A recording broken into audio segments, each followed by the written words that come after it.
Hey, what is going on, Twintendo Nation? Hope you're having an awesome day. Just before I do upload my trailer breakdown video, I'm currently processing my trailer reaction video as well.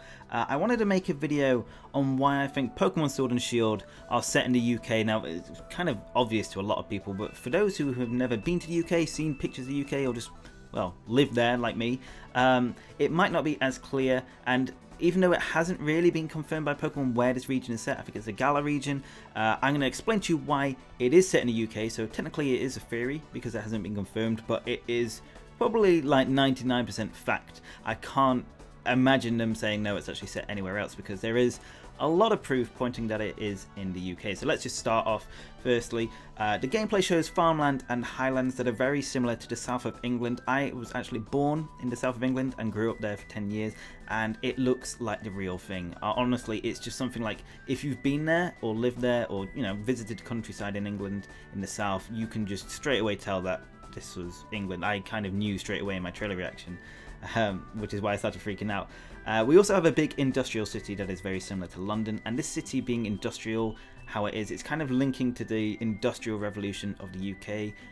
And this was essentially the use of machines instead of like hand production methods, and it used steam power, which we can see actually a lot of steam in the industrial city, which I'm assuming is based on London. But if we actually zoom out to the map of the Galar region, we can see a clock tower that clearly resembles the world famous Big Ben. So I mean, regardless of everything else I'm going to say, that is the biggest probably indication that this region is set or based off the UK. But let's just go into a few more details and kind of give you a bit more of the history of the UK and how it's related to Pokemon Sword and Shield. So unlike the Kalos region, this region doesn't seem to be as accurate in terms of how it's laid out.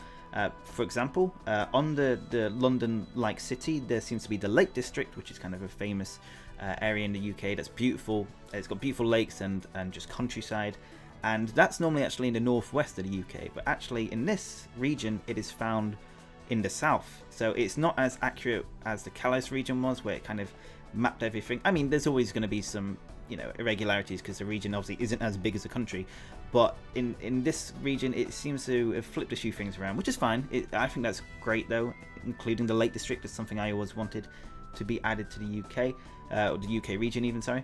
Now around the region we see old rocks, which you can see in gameplay with carvings on them, and these rock carvings can be found all around the UK. Kind of reminds me of Stonehenge as well. I'm assuming we'll see that somewhere. I haven't checked the map actually at the moment. I've still got to make a video on that, like a map breakdown, but I'm just going off the gameplay from what I've seen so far. Also, the houses are very similar in style to the ones you'd see in the English countryside, with ivy growing from them. So like the start of the gameplay trailer for Pokemon Sword and Shield, we see these countryside houses with ivy, and it just looks beautiful. For me, growing up in the countryside, this is just spot on. They've done such a good job with attention to detail. Now in the on the flag, sorry, in the snowy city, we can see a royal crown, which is of course synonymous with the royal family of England, as well as an image of a castle next to it on the other flag.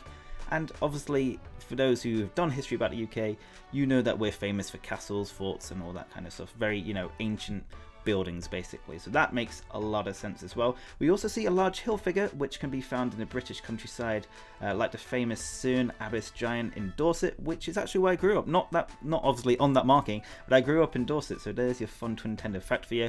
Also, I feel like that marking might be related to a legendary Pokemon. That's just like a prediction for now.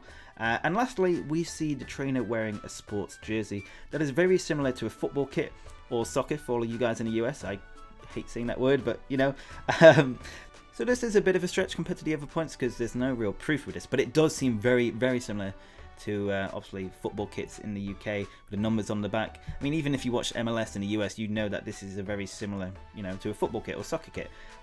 Now, is this probably the uniform you wear when you go into the battle arena that we saw Lucario fighting Tyranitar? Whether that's Elite Four, I don't know, or if it's a new feature entirely. That's probably the thing. It's probably something you wear, and it's just like, attire that every trainer has to wear. But it could be a football mini game. You never know. You never know. We don't know too much about these games obviously at the moment, so I'm just throwing thoughts out there. And like I said, there's probably loads more points I could make as to why this is based on the UK, but if you weren't convinced before this video, you have to be now. There's literally no denying it. It is based on the UK or England. I'm pretty sure it's going to be the UK though. I'm assuming the what's it called? The Elite Four and the Champion you know, area, I can't think of the word, the Pokemon League, that is it, is set towards the north, which is probably Scotland in this case, which is pretty cool. So yeah, I don't know, I'm kind of just rambling at this point. But guys, if you did enjoy this video, make sure to hit the like button down below. And if you want to stay up to date with everything Pokemon Sword and Pokemon Shield, make sure to hit the subscribe button, because you're in the right place. And guys, I've got loads of videos to make for the next couple of days, so I better get working on them right now. So thank you so much for watching, hope you have an awesome day, and I will see you on the next video. Peace!